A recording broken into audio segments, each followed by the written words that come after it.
مهندسان جوان اردبیل موفق شدند با تولید قطعات الکترونیکی خودرو از خروج 25 میلیون دلار ارز جلوگیری کنند. سرمایه‌گذار کارخانه هم بخش خصوصی است. زیر آسمان شهر در یک جای کوچیک هم میتوان استارت کارهای بزرگ رو زد.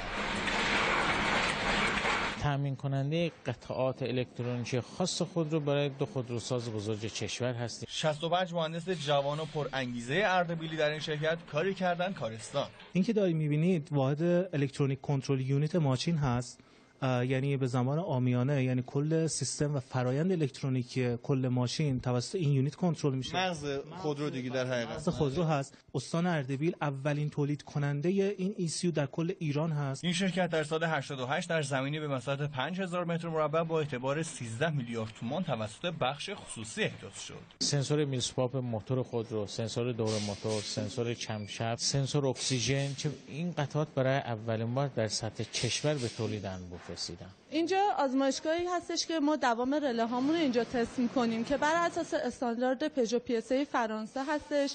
بعدن اینجا که می‌بینید ما قبلا این رله هامون رو از چین وارد می‌کردیم ولی الان به خودکفایی رسیدیم و این رله ها رو خودمون داریم تولید می‌کنیم. کلیه کارکنان این شرکت از فارغ التحصیلان دانشگاه‌های استان اردبیل هستند. این واحد تونست این قطعات رو به صورت کامل در خود کشور تولید بکنه. حدود 25 میلیون دلار به صورت سالانه صرفه‌جویی ارزی رو به همراه داره این واحد برای کشور ما.